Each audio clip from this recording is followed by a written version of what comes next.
like it'd be reset. reasonable for you, Kit, and me to be playing around a Shadow Step, but we can see it in Laughing Frog's hand. She's going to reset this Okani, and it's going to be brutal for you, Kit, and me.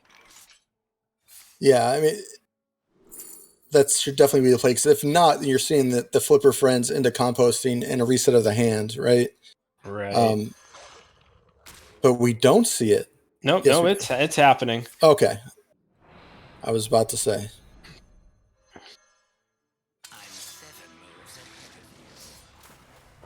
And smart by Laughing Frog for her to pick out Bell once again. Guff is something. The problem is that you're still not. Let's hope More the chances composting comes on. Yeah. Druid of the Reef can at least deal with the board in a sense, remove 3 damage. But let's count here with Mr. Smite. Oh, Malverick. Malverick can maybe do something. That puts it at 9 next turn. But again, you're dealing with. Ideally, on Laughing Frog's side, she wants to save Smite to pair with Gone Fishing for big damage. And those nerfs really showing their effects in this game, because I think we wouldn't even need to have a discussion. Ooh, but picks up a Tooth of Nefarian. This is one of those that. Yeah, I mean, you can just weapon up and do damage to face. Yep. Yep.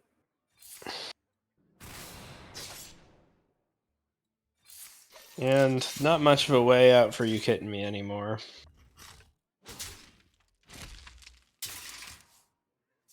Oh, Innervate. So, Malverick Innervate Flipper Friends seems... Oh, no! Oh, no.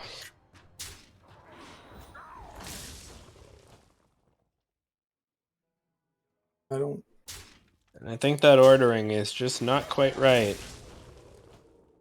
And the 2/2 has Stealth. Oh, Mr. Smite will chew through this, so I think we will be moving on to game 2 shortly, once you, Kit, me, and Laughing Frog play out the sequence. Well played by Laughing Frog, keeping constant pressure. Yes. The Pirates took the waters this time. Yep.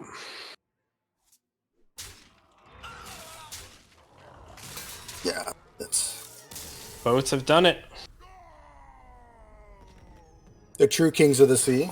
Now, from what do you bring in next? I mean, are you running the druid back? Are you one that kind of sticks with the deck, or do you like to refresh yourself, and or are you looking at the stats to see which is best against the remaining? In Conquest, no one can get edge on you if you choose randomly, and that is what I do. If you play against me, I will be going to random.org, rolling the number generator, and doing what it tells me. But if you think you that take your the fun opponent... out of it, but I agree. I've started rolling my randomness for my decks, especially for the first bring. The second bring I may change. Yeah. Well, certainly on the third, certainly when I'm down to one deck, or when they're certainly when either player is down to one deck, there's an order that makes some sense. But otherwise, I go with the random bring. But just for fun, if if you had to choose, right? I think I don't know. I think this rogue is gonna have the number, but there's the rogue.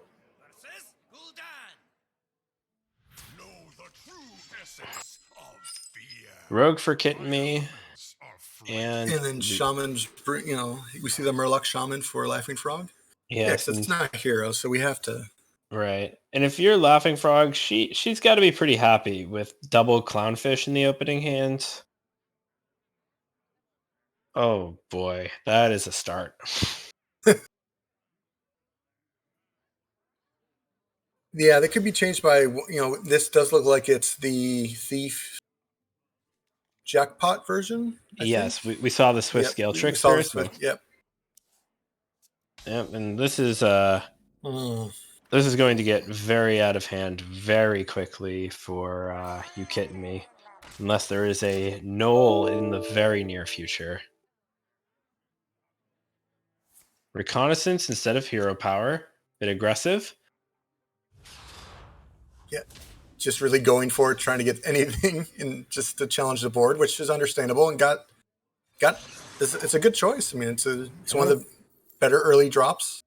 Yep. Um, Oh, I love the Tide Collar as an yeah, option here. I think you can just take that and then next turn go Clownfish, Tide Collar, Coin, Seer, and just really lock up that board. But I also think personally I would have opted for the Clownfish this turn this too. turn. Yeah. But we'll see we'll see how you Kit and me responds and how Laughing Frog chooses. She just has a bevy of good options. Yeah, maybe there's some consideration for the twin fin with, the no fin can stop us in hand, right? So it's just more value on the board. Right. Burrower, same logic, yet it's a Mm-hmm. little bit more stats, more efficient, but No. see the one drop line. And there's a Swift Scale Trickster. So next turn, big swing with Blood in the Water. It feels like, Rogue's putting enough stuff together to kind of just draw it out a little bit more, see some removal. So, And and I going to use like it this turn. Yeah. very heads up here from you, Kit and me. I like this Prep Tooth play a lot because it also gives you the out to find a more impactful spell than Blood in the Water to cast next turn, on top of just taking pressure off for the Murlocs. And Command of Neptulon might Ooh. qualify. Some say that's a good card. Yes. Yeah, there's should be no brainer. Yeah, there we go. Yeah. I was like, you read it for the play, right? You don't want your opponent to know that it was a great card. So the mind games. We do see the clownfish. Yep. So we see the coin. Second clownfish. Then we'll see the seer.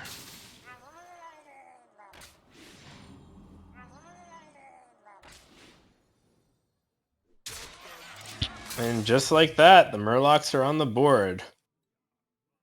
Was there a benefit to playing the Tide color last before you played this year? Yes, it wouldn't have been. The seer would not have been playable. Playable. That's Done in right. the other order. Okay, you're right. All right. Thank you. Those clownfish discounts can be tricky. Yeah. So let's I see. can't count above 3. Come on, guys. Like this is. Right.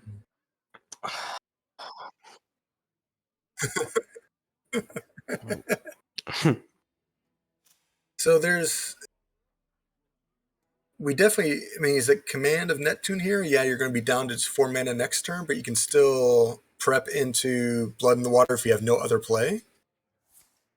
But just going to go ahead and prep Blood in the Water.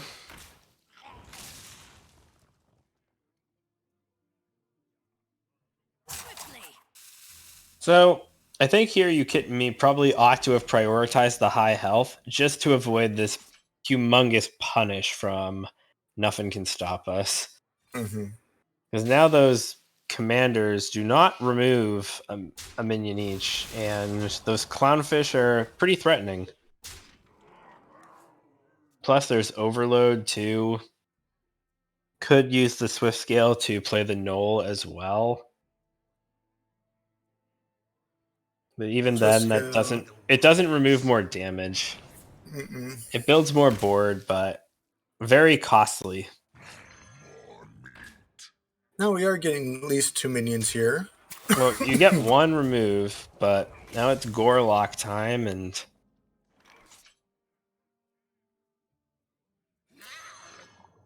see it come out.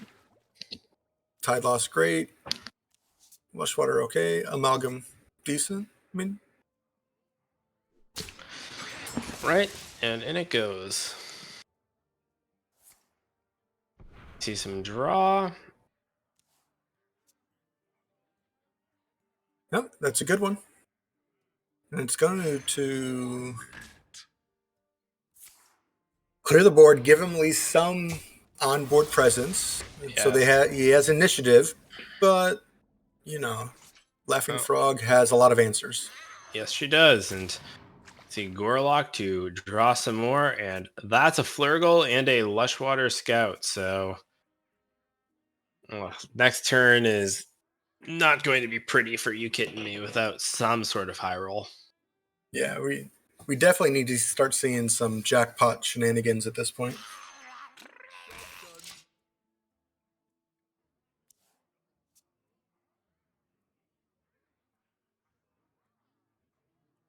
You can't always trust what you see.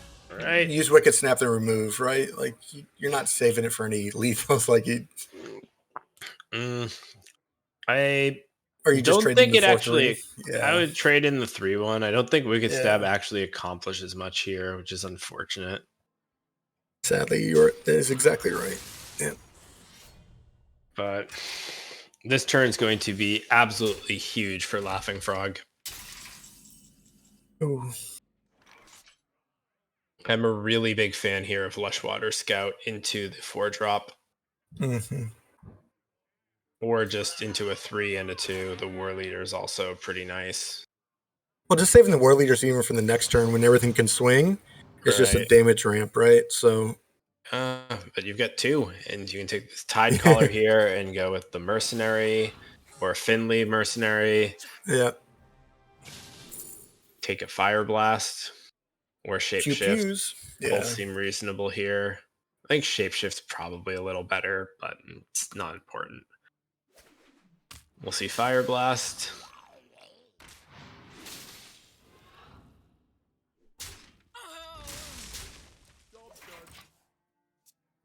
Queen Ashara, not what you need.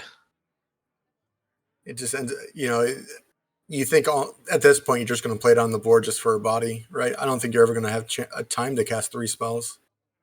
Well, I think you just have to hope you do, which is the unfortunate part. I think playing it as a body with a Lushwater Scout on the board and a full hand from the Murloc player means that it's irrelevant. Yeah. No good options. But, so, War Leader Bloodlust, is it enough? It's going to be +6, +9. It's enough. Yep, 9 plus, 6.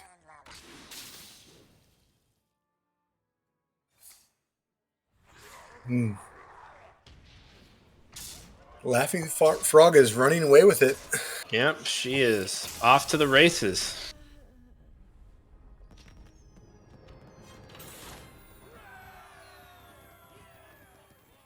And it seems like the line of just run as fast as you can seems to be going really well. So what's left is just the hunter, correct? That is right. Yep. So no hunters coming in from the other side. We've seen the rogue and we've seen the druid. What are you bringing now that you know there's only hunter left? Well, just the hunter. Probably want to bring the deck that either deals with Mountain Bear best or squashes aggro the most. So I think it might just be the mage here. Is mage the ban here? I thought Nope. shaman was the ban, right? I think so too. But it's the water druid. Yep. We'll see if Kitten Maid's luck is a little bit better this time. Nourishes the keep. Harpoon gun in Laughing Frog's hand has to have her happy. Absolutely. And it's definitely a good start. I mean, you'd like to see some early stuff, but you have 3 chances on draws. I mean, you're not keeping Revive Pet, you're not keeping Mountain Bear or Hydrodon. So Yeah, and Harpoon Gun has been one of the best opening hand cards for Hunter. So, but Coin, Scribe, and Pride is real good. Oof.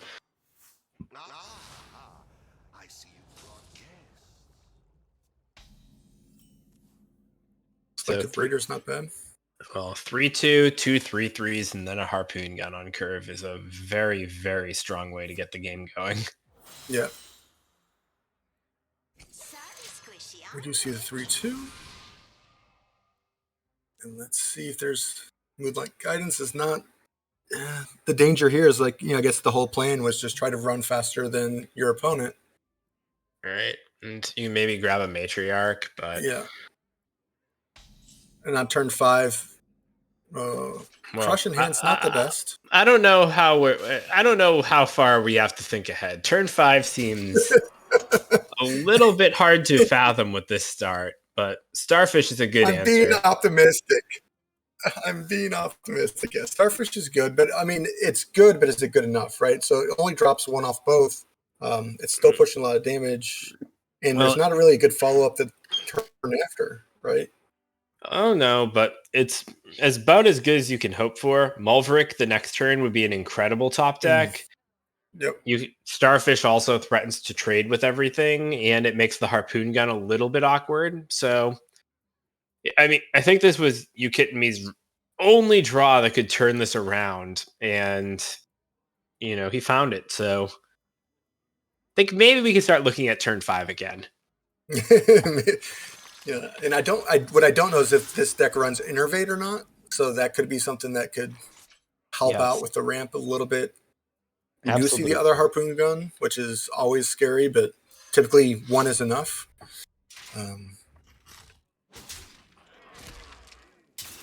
And that is a mountain bear.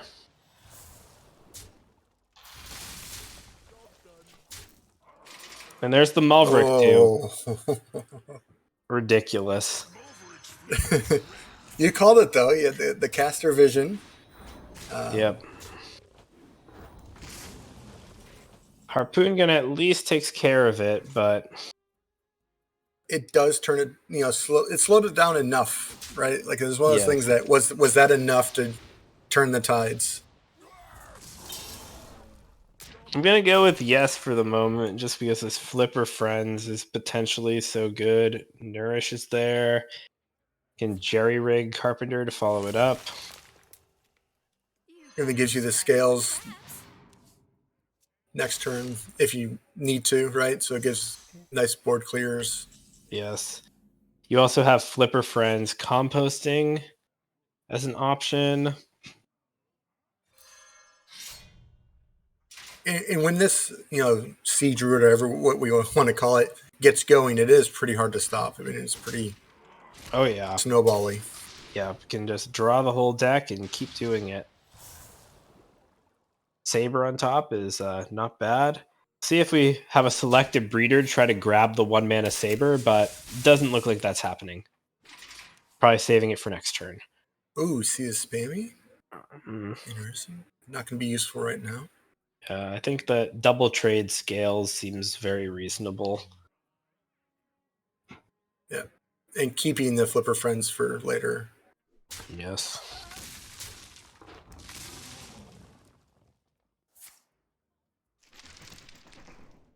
And it's clean removal, right?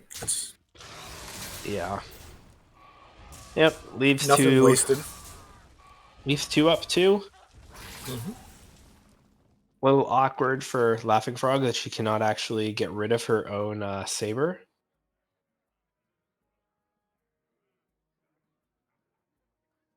Yeah.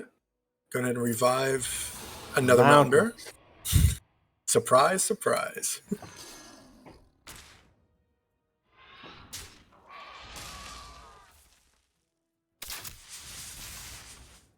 All right. Now it's probably composting time. Get the Flipper Friends, the composting, and just start to comb through the deck. I agree. Alternatively, if I don't know if there's not an alternative. You need to draw Guff here to kind of keep everything going. Yeah.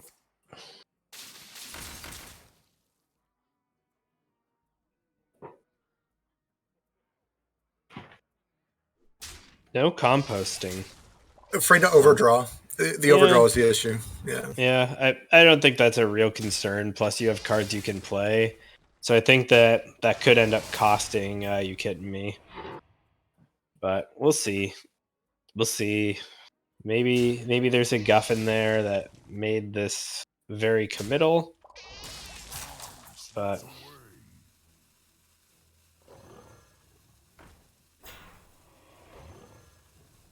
more stuff coming down.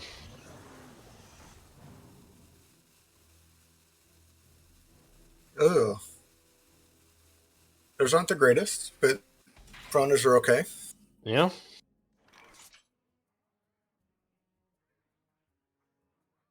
See Saber. Yep. And then go looking for it. Yep. So little bit of a misorder there, possibly. If you wanted to use your mana a little bit more efficient, or Laughing Frog wanted to use her mana a little bit more efficiently, she could have discounted the saber with the harpoon gun before pulling it with the selective breeder, which is actually a pretty nice sort of synergy there because the discount is copied because it's an exact copy. But no need. We'll see what else comes out of this for the druid. And the danger here is always King Crush is just in hand, and so getting low, Right. but let's see.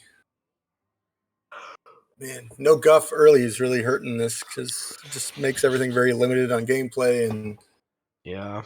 your And Ibis isn't that big yet. yeah, it's just tough to figure out here if there's a spammy setup for a clear or something like it. I think you can count to 3, but no, or get 4 spammy hits off, but no more.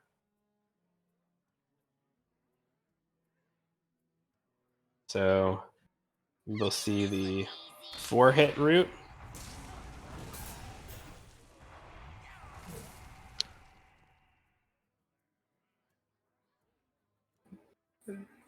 I guess you got to either commit to digging or yeah. Do you Yeah. waste the wild growth just to draw a card? Doesn't seem the best, but Yeah, I think maybe Ibis is the best play here, but it's very, very challenging, and Kitme will just continue to take it slow. And Naga Giant, did it get off? We do see the yep. giant come down. Threats. It's something. Yes. Well, does this saber have any more beasts to hit? It doesn't. How many bears? Because I think that was only one bear, wasn't it? Because one was revived, and then Right. So I think there's another amount. Well, one was pulled from the saber, the last one. oh, okay. So I think that there are no more beasts in the deck. Which is sad to say, and there's 18 cards left in the deck.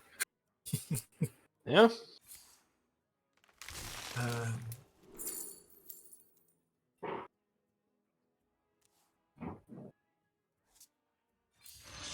Hydronodon is just solid. Just get threats down.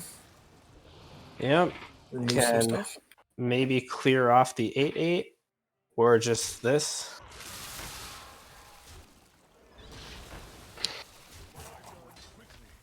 And it looks like it's Earthen Scales or bust right now.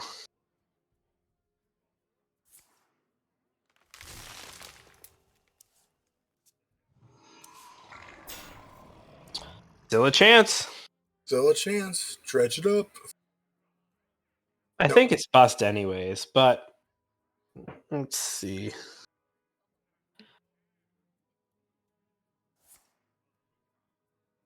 No Earthen Scales. Guff on the bottom. Very sad. It's so much further away when you have more cards in your deck. That it is, and looks like the Friday night festivities maybe coming to an end shortly. Laughing Frog has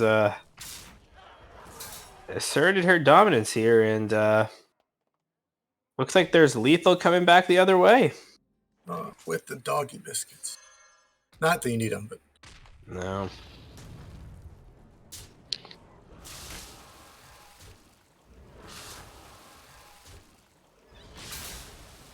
boom.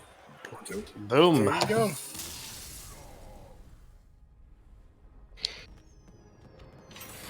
Well done. And that's a wrap.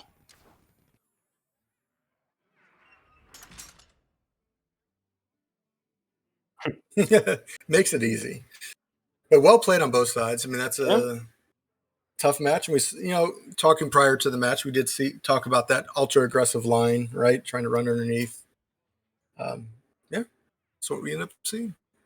Exactly, and it worked. And strategy seemed to work out pretty well for Laughing Frog as she picked up her win. But wow, very, very commanding victories. 6 wins in a row.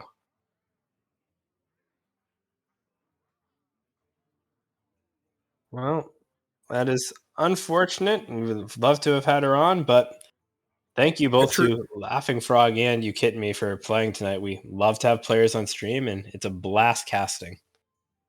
Absolutely, and that's a true mic drop, right? She doesn't even have a mic, sis. Right. Let's dropped it before she even started. I bring the entertainment. That's what I do. Yeah. No, it was definitely great matches. Always fun to spend Friday in the Hearthstone world, and definitely casting playoff matches. Congrats to Laughing Frog. Just amazing night back to back. Yes, and well, Friday night's not the only night that you can catch Hearthstone Entertainment. Salty Saturdays. When else can we?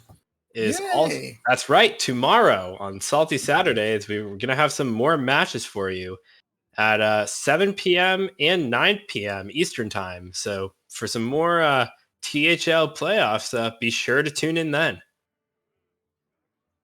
So I think that about does it for our show tonight.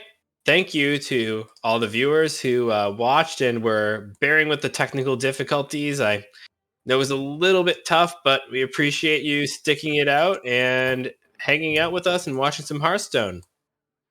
Now, thanks again, and hope all of you have a great rest of your night. Have a good night.